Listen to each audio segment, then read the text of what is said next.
ओम शांति 29 जनवरी 2024। मीठे बच्चे, जैसे बाप तुम्हारा श्रृंगार करते हैं ऐसे तुम्हें भी दूसरों का करना है।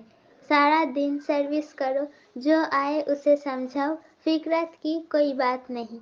प्रश्न, ये नॉलेज कोटों में कोई ही समझते व धारण करते हैं, ऐसा क्यों? उत्तर, क्योंकि तुम सब नई बातें सुनाते हो। तुम कहते हो परमात्मा बिंदी मिसिल है तो सुनकर ही मूंझ जाते हैं। शास्त्र में तो ये सब बातें सुनी ही नहीं है। इतना समय जो भक्ति की है वो खींचती है, इसलिए जल्दी समझते नहीं। कोई कोई फिर ऐसे परवाने भी निकलते हैं जो कहते हैं बाबा हम तो विश्व का मालिक जरूर बनेंगे, हमें ऐसा बाबा मिला, हम छोड़ कैसे सकते। सब कुछ नछावर करने की उछल आ जाती है। गीत दूर देश के रहने वाले। ओम शांति। मीठे मीठे रूहानी बच्चे अच्छी तरह से जानते हैं कि हम मुसाफिर हैं, ये हमारा देश नहीं है। ये बेहद का नाटक बहुत बड़ा मांडवा है, कितनी बड़ी बड़ी बत्तियां हैं, ये सदैव जलती रहती है। आत्मा जानती है हम सब एक्टर्स हैं और नंबर 1 अपने पार्ट अनुसार पूरे टाइम पर आते हैं यहाँ पार्ट बजाने। पहले पहले तुम वापिस घर जाकर फिर यहाँ आते हो। ये अच्छी तरह से समझने और धारण करने की बात है। नाटक के एक्टर होते हैं, अगर एक दो के ऑक्यूपेशन को ना जाने तो उनको क्या कहेंगे। ड्रामा के आदि मध्य अंत को जानने से तुम ये बनते हो। तो ये पढ़ाई सबसे न्यारी हुई। बाप बीज रूप है, नॉलेजफुल है। जैसे वो कॉमन बीज और झाड़ होते हैं, उसको जानते हो ना। पहले पहले छोटे पत्ते निकलते हैं, फिर बड़े होते होते झाड़ कितना वृद्धि हो पाता है, कितना समय लगता है। तुम्हारी बुद्धि में ये ज्ञान है। बाप तो एक ही बार आते हैं। मीठे मीठे बच्चे, ये अनादि अविनाशी ड्रामा है। बाप है स्वर्ग का रचयिता, हेवनली गॉडफादर। हेवन स्थापन करने बाप को आना पड़ता है। गान भी है दूर देश का रहने वाला। ये रावण राज्य पराया है, रावण राज्य में राम को आना है। तुम्हारी बुद्धि में ही ज्ञान है, तो बाप समझाते हैं आत्माओं को कि तुम सब मुसाफिर हो, इकट्ठे तो पार्ट बजाने नहीं आएंगे। तुमको मालूम है सबसे पहले होते हैं देवता, उस समय और कोई थे ही थे। उस समय और कोई नहीं थे, बहुत थोड़े होते हैं, फिर वृद्धि को पाते हैं। तुम आत्माएं शरीर छोड़ सब वहाँ आती हो। ये बाप ने ही बुद्धि दी है। तुम आत्माओं को अब नॉलेज मिली है। हम बीज और झाड़ के आदि मध्य अंत को जानते हैं। बीज ऊपर है, नीचे सारा झाड़ फैला हुआ है। अभी झाड़ पूरा ही जर्जरीभूत है। तुम बच्चे इस झाड़ के आदि मध्य अंत को जान गए हो। आगे ऋषि मुनियों से पूछते थे कि रचता और रचना के आदि मध्य अंत को जानते हो, तो नेति नेति कह देते थे। जबकि वो भी नहीं जानते तो परंपरा से कैसे हो सकता। ये सब बातें अच्छी तरह से धारण करनी है, भूलना नहीं है। पढ़ाई तो पढ़नी है, पढ़ाई और योग बल से ही तुम पद पाते हो। पवित्र भी जरूर बनना है, सिवाय बाप के और कोई पवित्र बना ना सके। विनाशी धन दान करते तो राजाई कुल में अथवा अच्छे कुल में जन्म लेते हैं। तुम बच्चों को बहुत बड़े घर में जन्म मिलता है। नई दुनिया तो बहुत छोटी होती है। सतयुग में देवताओं का जैसे एक गांव है। शुरू में बॉम्बे कितनी छोटी थी, अब देखो कितनी वृद्धि को पाया है। आत्माएं सब अपना पार्ट बजाती है, सब मुसाफिर है। बाप एक ही बार मुसाफिर है। हो तुम भी एक ही बार के मुसाफिर, तुम भी एक ही बार आते हो, फिर पुनर्जन्म लेते पार्ट बजाते ही रहते हो। अभी तुम अमरलोक में जाने के लिए अमर कथा सुनते हो, जिससे कुछ जन्म ऊंच पद पाते हो। 21 पीढ़ी कहते हैं ना, पीढ़ी अर्थात बुढ़ापे तक। फिर दूसरा शरीर आपे ही लेंगे, अकाल मृत्यु नहीं होगा। वो है ही अमरलोक, काल का नाम नहीं, अचानक मृत्यु होती नहीं। तुम एक शरीर छोड़ दूसरा लेते हो, दुख की कोई बात नहीं। सर्प का दुख होता है क्या, और ही खुशी होती है। अभी तुमको आत्मा का ज्ञान मिलता है, आत्मा ही सब कुछ करती है। आत्मा में ही बुद्धि है, शरीर तो बिल्कुल अलग है। उनमें आत्मा ना होती तो शरीर चल न सके। कैसे शरीर बनता है, आत्मा कैसे प्रवेश करती है, हर चीज वंडरफुल है। बाप कहते हैं मीठे मीठे बच्चे, तुम्हारा स्वर्ग है वंडरफुल वर्ल्ड। रावण राज्य में 60 वंडर्स दिखाते हैं। राम राज्य में बाप का एक ही वंडर है स्वर्ग, जो आधा कल्प कायम रहता है। मनुष्य ने देखा भी नहीं है, तो अभी सबके मुख से स्वर्ग नाम जरूर निकलता है। अभी तुम बुद्धि से जानते हो, कोई कोई ने साक्षात्कार भी किया है। बाबा ने भी विनाश और अपनी राजधानी देखी। अर्जुन को भी साक्षात्कार में दिखाया है। अब बरोबर ये है गीता एपिसोड।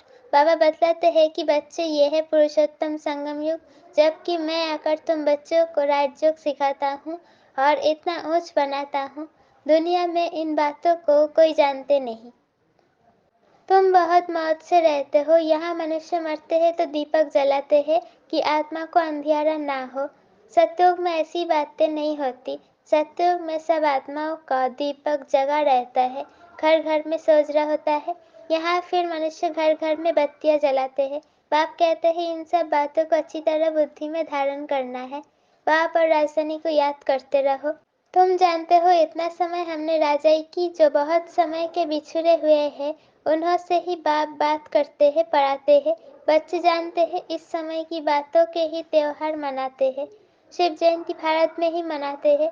शिव है ऊंचे ते ऊंच भगवान, वो भारत में कैसे आते हैं? उसने खुद बताया है कि मुझे प्रकृति का आधार लेकर आना पड़ता है, तब तो बोलते हैं, नहीं तो बच्चों को ज्ञान श्रृंगार कैसे कराए। अब तुम्हारा श्रृंगार हो रहा है, तुम फिर दूसरों को करा रहे हो। मनुष्य से देवता बनाने का ये है बहुत सहज, परंतु मनुष्य की बुद्धि ऐसी डल हो गई है जो कुछ भी समझते नहीं, टाइम लेते हैं। तुम प्रदर्शनी में सब बातें समझाते हो, जो आया जैसे समझाया, सब ड्रामा। फिक्रात की कोई बात नहीं। बच्चे कहते हैं बाबा माथा बहुत मारते हैं, निकलता कोतों में कोई है, सो तो होगा। तुम कहते हो परमात्मा बिंदी है, शास्त्रों में ऐसी बात है नहीं, इसलिए मूंझ पड़ते हैं। तुम भी पहले नहीं मानते थे, कोई कोई 2 वर्ष भी समझने में लगे, चले जाते हैं फिर आते हैं। इतना सहज भक्ति छूटती नहीं है, वो अपनी ओर खींचती है। ये भी ड्रामा में पार्ट है, सिवाय तुम ब्राह्मणों के और कोई नहीं जानते। विराट रूप का भी अर्थ समझा है, ये है तुम्हारी बाजोली। तुम चक्र लगाते हो, इनका विराट नाटक कहा जाता है। इनका भी तुमको ज्ञान है। उन कॉलेजों में तो क्या क्या पढ़ते रहते हैं, यहाँ वो बात नहीं। साइंस वृद्धि को पाती रहती है, उससे विनाश होना है। अभी भल तुम समझाएंगे, परंतु बिरला कोई मिलेगा जो कहेगा ये तो बहुत अच्छी बात है। ये तो रोज समझाना चाहिए। कितना भी काम हो, परंतु कहेंगे हमको तो बाबा से वर्ष जरूर लेना है। ये तो अथाह अनगिनत कमाई है। बाबा कहते हैं बच्चे, मेरी बुद्धि में सारे झाड़ की नॉलेज है, सो अभी तुम भी समझ रहे हो। बाप जो समझाते हैं वो बहुत एक्यूरेट है। एक सेकंड ना मिले दूसरे से, कितनी महीनता है। तुमने कितने चक्र लगाए हैं, ये ड्रामा जो मिसल चलता रहता है। एक की चक्र को 5000 वर्ष लगते हैं, उसमें सारा खेल चलता है, उनको ही जानना है। वहाँ गाय भी फर्स्ट क्लास होंगी।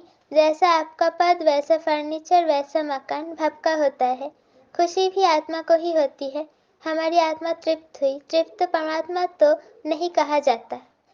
कहेंगे तुम्हारी आत्मा तृप्त हुई। हाँ बाबा, तृप्त हुई। तो ये सब खेल चलता आया है। बाप जो समझाते हैं ये भी ड्रामा का खेल है। अब बाप तुमको रिजुवेनेट करते हैं। तुम्हारी काया कल्प वृक्ष समान बन जाती है। नाम ही है अमर लोक। आत्मा भी अमर है, काल खा न सके। बाबा तुम्हारी आत्माओं से बात करते हैं। अकाल आत्मा जो इस तख्त पर बैठी है, उनसे बात करते हैं। आत्मा इन कानों से सुनती है। हम आत्माओं को ही बाप पढ़ाने आए हैं। बाप की दृष्टि हमेशा आत्माओं पर रहती है। तुमको भी बाप समझाते हैं हमेशा भाई भाई की दृष्टि रखो। भाई से हम बात करते हैं, फिर क्रिमिनल दृष्टि ना आ जाए। ये प्रैक्टिस बहुत अच्छी चाहिए। हम आत्मा है, हमने इतने जन्म ले पार्ट बजाया है। हम पुण्य आत्मा थे, हम ही पवित्र आत्मा बने हैं। सोने में ही खाद पड़ती है। जो आत्माएं पिछड़ी को आएंगी, उनको क्या कहेंगे, कुछ परसेंट सोने का होगा। फल पवित्र होकर जाते हैं, परंतु पावर तो कम है ना। 1-2 जन्म करके लिया, इससे क्या हुआ। बाबा जो मुरली चलाते हैं वो है खजाना। जब तक बाप दे तब तक तुम बाप को याद करते रहो। याद से ही तुम एवर हेल्दी बनते हो। चुप होकर बैठने से भी बहुत फायदा है। मन मना भव, इसका अर्थ भी कोई नहीं जानते। बाप ही हर बात का अर्थ समझते हैं। हर बात का अर्थ बाप ही समझाते हैं। यहाँ तो है अनर्थ, सबसे बड़ा अनर्थ है एक दो पर काम कटरी चलाना, जिससे आदि मध्य अंत दुख पाते हैं। सबसे छीछी हिंसा ये है, इसलिए इसको नर्क कहा जाता है।